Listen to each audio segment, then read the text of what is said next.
Hello, this is Jill from Paper Daisy Crafting. Thank you for joining me today. And today, I ought to say I'm an independent Stampin' Up demonstrator from the UK. And today I am bringing you a project to make this pretty little card here. I've used the Christmas layers die to make this, which is this one. It's a set with 3 different sorts of dies. It's got like a mistletoe-y foliage die. It's got this one, snowflakes, and it's also got kind of a flower, loopy flower one. And I just love these snowflakes. I've used them quite a lot. And what I've done is I've filled a panel with these snowflakes. So obviously you can see it doesn't quite fit, but I'm going to show you how I did that. And just put it together. It's really lovely. I did this for Blog Hop a couple of weeks ago, I think, week or so, 2 weeks ago maybe. Only just getting around to doing the video, I'm afraid. I'm so behind with all my videos at the minute. I'm really trying hard to catch up. So anyway, let's see what we need to do. Right, first of all, we need a card base. Here I use Seaside Spray, which is one of my favourite ever colours. I love this blue, it's really lovely. But I'm not going to use that today. I'm going to use Night of Navy. So this is my normal card base, so it's 15 by 21, and I'm going to score it at 10.5 to give me my card base.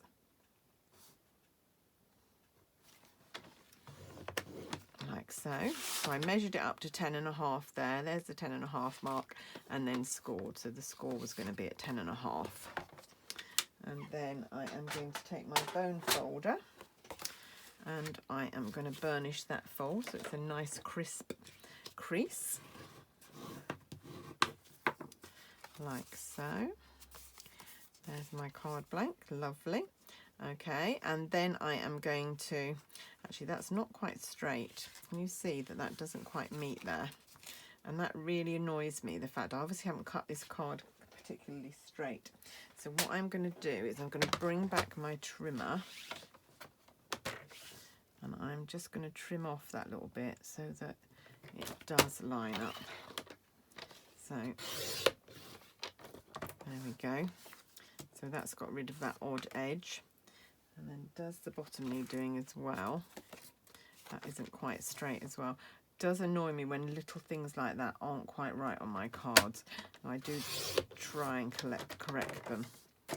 And if I receive a card that has uneven layers or something, it really makes me think that the person hasn't taken maybe as much time and care as I would take with mine. Right, I'm just going to go round and smooth those edges because the trimmer will give us a bit of a lip where it cuts, and I don't particularly like that. I might just fold it the other way because that seems to be bowing out. If I turn it the other way, it's bowing in, and then it won't matter so much. Right, okay, there's our card blank. Right, now we need a panel.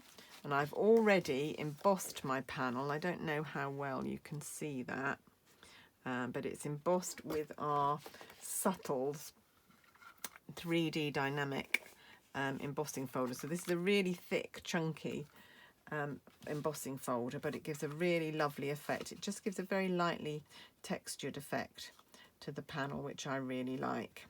And that is going there on my card, and I can mount that on already. So I just take my Tombow, there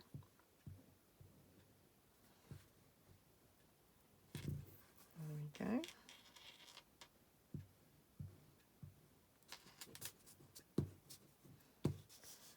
like so, and mount that on there. So it measures, so if my card blank is 10.5 by 15, this panel measures 14.5 by 10. So it's 0.5 centimetre smaller. So we've got a small border. Oh, move that, slid that too much. Nice thing about the Tombow is you do get a bit of wiggle room if you don't get it placed quite correctly. But I just was a bit heavy-handed with it there. And so making sure that it's all level. There we go. Right, so there's our base all done. Right, now we need to look at this panel.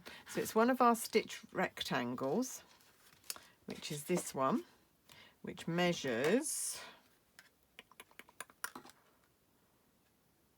10 centimetres by 6.5. And I've already die cut that out, and I've already die cut, just need to make sure this panel is sticking down, because I moved it, bent it and I moved some of the glue, so it just means those edges aren't sitting down as nicely as I'd like them to. I don't want them to pop up. There we go. Just want those edges to be down. Right, okay. Now, so going back to my panel, now I've cut out several of the dies. They're not whole because I just used up a bit of scrap white card. So I've got some odd pieces here. But I can start by mounting a whole one on here. So I'm going to put the little one up in the corner there, I think. Oh, actually, what I might do is do that like that. And then I'll fill in the gap. So I'm just going to place that one there. So in order to get glue on the back here, now this is a bit tricky, because there's so many little places. So what I find is if I take a cocktail stick and some Tombow and just get a little bit of Tombow on the cocktail stick, you can just dab it, and the likelihood is you're going to catch enough places to hold it down properly. So just dab it all over. If you need a bit more glue, go back in, but don't have too much because you don't want it all oozing out and spoiling your card. And then you could go back if you miss any. What you don't want is sort of the ends of snowflakes sticking up, really. So you want to make sure it's all secured nicely down. If there are any bigger areas, you can of course make more of an effort to put more glue there. Right, okay. So let's put this on here like this. There we go. And then we're going to take another one. Got another whole one here. We're going to try and group this so that it fills in some of the spaces. So I think I'll go there. I think we'll put that one there. Just move it around until you're happy with the position. You could, of course, cut them all out individually and place them, but that will take quite a lot of time. And as they're all together on this panel, just makes it a little bit quicker to glue them all down at the same time. And then you'll see I'm just going to cut off the edges, any that overhang. So we don't need to worry that it's too big for the space, because we can just trim them down. So now where did I put this? This way around, I think it was. And we're going to put that like that.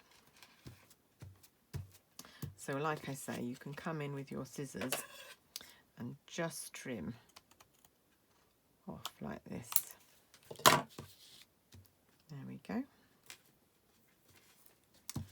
And then we just need to see if we've got any other little spaces. Now remember that this part of the panel is going to be covered by our strip, so you don't need to worry too much.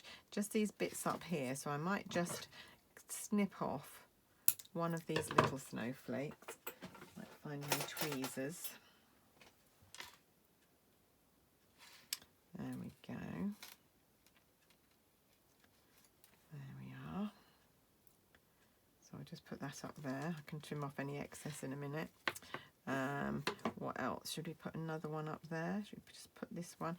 So just those two little bits, those two little arms of the snowflake are going to fit in there. So just like that. And then just trim the rest of that off. It's a bit like putting a jigsaw puzzle together or something. You're just piecing this together to make sure there aren't any real gaps. Where else? So this is going to be covered by our centre, so I don't need to worry. Don't think I need any more actually. I think that's fine. I think that will be all right. It's just that little gap there that's annoying me really. I don't know whether I've got a piece that I would want to put in there though. No, I'm going to leave it. Okay, so this is going to mount onto our card blank, which is not doing a good job of being held down at the side. So I'm going to take, this is a fine glue tip, fine tip glue dispenser that just dispenses tiny bits of glue, and I'm just going to put it, I just didn't catch the edges well enough and they're sticking up, and that's really annoying me because I don't like that. I just think they look really amateurish if they're not sealed down properly. So I'm just, and I use this fine tip glue a lot with my quilling, because you want very minimal amounts of quilling when you're doing quilling. So I've just got this, oh now, I'm making such a mess of this. Always happens on camera. If I was doing this without the camera on, it would be perfect. Wipe that excess glue away. Right, I think we're fine. I think I've caught all the bits that are sticking up though. Don't know why that's so bendy. Don't remember the other, when I made the other one, it being so bendy. Right, there we go. Right, now we're going to mount our panel on here. I'm going to do it fairly centrally, but nearer the top than the bottom, because we're going to have a strip and a message and the sentiment on there. So just get rid of my, bring my Tombow in. For those of you that are, someone asks every video, I've just got my Tombow stood in a little glass jar with some damp cotton wool at the bottom, which means I don't have to put the lid on every time. I can leave it and it won't dry out the tip. And I just leave it there. You see how this keeps rising up? I don't know what's wrong with it. I'm going to have to put it in something very flat, to under some books or something, to stick it down when I'm done on the camera. Right, there we go. Hold that one down for a minute, let the Tombow stick a moment. I think the problem with the panel is that I took it, I glued it and then I took it off, and the Tombow lost some of its stick. And so it wasn't quite sticky enough. Right, now we need our strip along here. So I've got a piece of cardstock, a navy cardstock. I'm going to take my trimmer again. This trimmer is brilliant if you want to do a little narrow strip. This is the first trimmer I've ever had where it's been easy to do a little strip of something. Otherwise, they're really tricky to do. But because it's got so many places to wedge your card up against, you can wear. So you can do it this way. So you can count from the strip, from the cutting edge to here, to this line here, which will be 1/2 inch, or you can do it the other way. It doesn't matter which way round you do it, but it's got places where you can butt your card up and keep it straight, and it's got lines down here so I can make sure it is straight. So it's hitting the 1/2 inch line there, and it's hitting the 1/2 inch line there, so I know that's going to be straight. Put my guard down, get rid of my scoring blade, and that should give us a 1/2 inch strip, which it has. And then I'm going to bring in my picker banner, I want to say. I can never remember what this punch is called, but it's great because you just pop in your strip. So I've got a 1/2 inch strip here, which fits in the first channel here. Can you see? Fits in that first channel. Line it up and punch. And you get a really nice fishtail really easy. So if you're making lots of these as your Christmas cards, then it would be really easy to do lots. And so that's going to butt up, no it's not, it's going to butt up this way and be there. So I'm going to trim it off. Oh, I didn't mount it on silver. Oh, completely forgot to mount it on silver. Will that come off now? Thank heaven for Tombow. Might just be able to rescue it. Forgot the silver panel that goes behind it. And I think the silver panel makes it, so I don't want to miss it out. Really not thinking on all cylinders today. It's been one of those days when I've had so much to do, my mind doesn't stay on one job because I've got so many different things to do. Right, okay, I'm going to rescue that in a minute. Right, okay, so we know that that panel, what did it measure? Measured 6.5 by 10. So we need a piece of silver card that is 7 by 10.5, and my little trimmer will do the job here because it's long enough. So I need 7, no, 7 by 10.5, 10.5 there. Nearly cut it wrong again. Honestly, I really am not thinking well today. Maybe I should stop doing videos today. Obviously, going to make a lot of mistakes. There we go.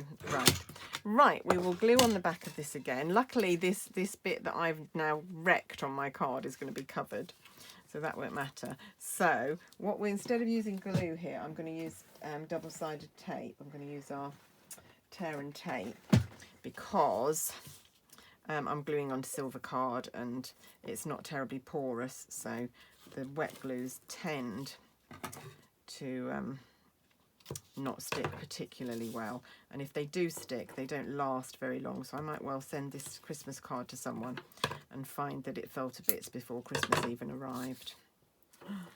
I wonder what you're thinking about Christmas. I've been making Christmas cards for so long now, and now it's getting to near Christmas. I'm just trying to decide what Christmas is going to be like. I think it's going to be very different. I don't think there's any way that I'm going to be able to have my 3 children with their various other halves come to the house, because it's just too much of a risk for me, because I'm on the clinically vulnerable list. And although it breaks my heart, I just think, well, I'd rather miss out on a Christmas than catch COVID and die. So it might be a sacrifice I have to make this year, but I'm so sad about it. It won't be the same, and I'm just hoping and praying that by next year, you know, let's get past Christmas, let's get into the new year, and hopefully science, which seems to be amazing at coming up with solutions to things, will come up with a vaccine or something that will mean we can all more or less get back to normal and start hugging again. I miss hugs, really miss hugging people. Right, okay, so we've done a rescue job on this while I rambled along. Right, we're gonna stick that on there. I will have slightly more at the top and the bottom, but the bottom's going to be hidden. Right, now I can glue this onto here, and we've got a silver border. Yay! See, I don't tend to edit. I could, you know, if I was really good at editing, I could edit that bit out of my video and pretend I didn't do that. But I think if you're learning to make cards and using these tutorials, you need to see that, you know, people do go wrong, and it's not the end of the world. I mean, if I hadn't been able to peel that off, I would have thought of some other solutions, some other way to rescue this card. But as it was, I did manage to peel it off, so I didn't need to be that creative. Right, there we go. Position that on there. And again, just hold it down while the glue sticks. So I'd stuck it down so well, made sure it wasn't going to lift, and then needed to take it off. Right, there we go. So funny. Right, okay. Right, so back to our strip. Right, we want our strip to go there. Do it again. There to there. So I'm going to trim it off around here. And then as I've got Tombow out here, I'm just going to use my Tombow so that I use that up. Otherwise it will go to waste. Little tip is probably not put as much Tombow on your, this is on a Pringles lid actually, but any sort of plastic lid or something like that you can use, just to put a little bit of glue on to make it easier to handle. And that's going to go there, and it's just going to cover up the bottom of our panel. This was actually made to a sketch. This is why I'm doing this design, because this was a sketch challenge for a blog hop that I did. There we go. Right, the last thing is the greeting. I'm not going to do Let It Snow today. I'm going to do something different. I quite like cards that just say Merry Christmas. So I'm going to use the Merry Christmas stamp from Arrange a Wreath. It's quite a small little stamp, but I'm hoping it will work. A tiny little bit of card here. I need my Versamark. Excuse me while I lean over. Unlike a lot of demos that have all their Stampin' Up stuff behind them when they video, so you can see it all. Mine's all in front of me, so I can actually sit at my desk and see all of my stuff. Oh, I might just do this with my Embossing Buddy. Again, people ask me about the Embossing Buddy. We don't sell them anymore, but you can buy one, I think for about £3 or £4 on Amazon. Was by, woodware, I want to say. I think that was the make I saw. I did look it up. I found it. Right, so we're going to stamp Merry Christmas with Versamark. Take our silver embossing powder and our tweezers.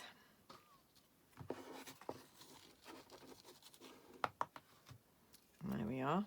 Give it a flick to get rid of some of those. So, even though I use the Embossing Buddy, there's still quite a bit of stuff sticking to that. I'm just going to do that bit a bit more. I think I flicked a bit too viciously and took it off. Right, so as long as it's not going to be anywhere where I need to cut it, that's fine. Right, and then just need my heat gun. I'm going to hold this in my tweezers because they're going to get hot. Don't want to burn my hands. Just let it warm up a little bit first, because otherwise it's cold and it might blow the embossing powder off before it starts melting it. There we go, that's warm now.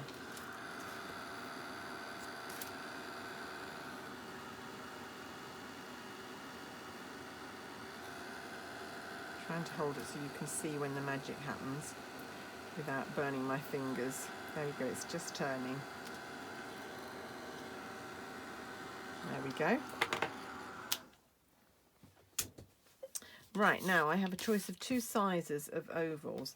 It will fit in this little tiny one, but I might try it in the bigger one first.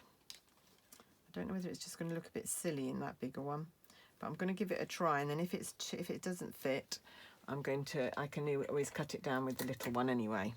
So I'm going to take a bit of washi tape to hold it in position. I'm going to bring on my Stampin' Cut and Emboss machine, which I don't often do on camera, but I needed to do it today. Got a muddle with my pads here. There we go. That one goes under there. This is number 2, so that goes under there. Number 3 is the one that I tend to cut most on. This one is the one I tend to cut most on, and this is the one that stays a bit nicer because it doesn't get all the cut edges. So we're going to push that through.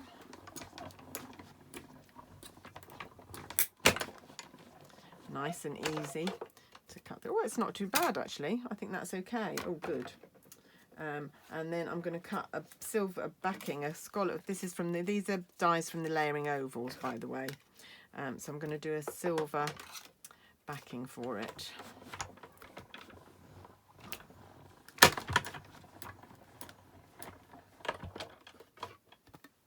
There we go. Oh, I'm glad that looks okay, because I thought the other one was going to be a bit too little, and that's going to go there. Oh, that's lovely. Pleased with that. Very pleased with it. Oh, that was my pads falling off my die cutter again. Right, okay, so I'm going to use a little bit more of tear and tape. I wasn't sure. I was using this as a guinea pig, testing it out on camera, but I'm pleased it worked out. Because I just thought it would be a bit it would look a bit lost on the card if I used the very little one. Right, so just peel off the backing off the tear and tape. Thank you to all of those that have asked me about my mum as well. She's safe, she's in a care home, she's very safe, but as she has dementia, she's very confused. She doesn't really know where she is. Sometimes she thinks she's in her own house. It's so hard, and apparently last time my brother visited last Sunday, and she got very distressed apparently and wanted to know where her husband was. Well, of course my dad died nearly a year ago now, so she's still not really come to terms with that. It's very hard, and of course at the minute we can't see her because she's 170 miles away, and we're not allowed to travel unnecessarily, well, only essential travel. I don't know whether visiting mum for half an hour would count as essential travel, but it's quite excessive at the best of times. My sister and I did go a few times when lockdown was lifted, and we took the advantage to go and see my brother and his family, who also live near mum. But of course we couldn't do that this time, so it would mean driving for 170 miles, seeing mum for half an hour, and then driving back 170 miles, which doesn't seem like much fun, especially when we go. We seem to upset her. So we keep in touch with the home. I write her letters. So I hope she knows that we care about her. And that's just going to go on there. I really like that. Right, what am I missing? What's missing? Anyone spot it? The rhinestones. So just be careful when you're using these rhinestones that they don't ping all over the place. They do have a tendency to ping off, and then you find them attached to your clothes. So what I did on my other card was I put a rhinestone in most of the centres, not in all of them, but in most of them, just to give it a little bit of bling. So like so. And these rhinestones from Stampin' Up are so super shiny. They're just like diamonds. And I bought some cheaper ones because I had a project that I was doing that I needed a lot of rhinestones, and I thought, oh, well, I'll buy some cheaper ones and that'll be fine. And I can't bring myself to use them. They're really not nearly as nice as the Stampin' Up ones. So it's going to cost me, I need about 3 packs, I think, for the project I'm doing. So it's going to cost me a bit, but it's worth it because the other ones just, and I'm thinking that probably nobody else would notice, but I know, and I can't cope with that. So I need to make things as lovely as I can. So there we go. One more, I think. There we go, and we are done. So 2 little cards. I hope you like them. I quite like those. I think they're quite nice. Liking the navy one, actually. Quite like that. Might go. My sister has asked me for a whole load of Christmas cards, which is why I used the Merry Christmas, because she said, could she see any Christmas cards I've made that are blue, white and silver and have Merry Christmas, no other greeting. She could only cope with Merry Christmas. So that one might be going to her stash. Anyway, that's it from me today. Hope you liked my project. Thank you for watching. Of course, if you want to buy any of the things that I've used, you can nip down and there's a link to my shop below. Or if you want to see what else I've been up to, you can pop over to my blog. Do sign up to my newsletter if you'd like to hear news of what I'm up to, and what the offers that Stampin' Up have on, which is always good to know. But meanwhile, I hope you have a lovely day, and I will be back with you very, very soon. Bye.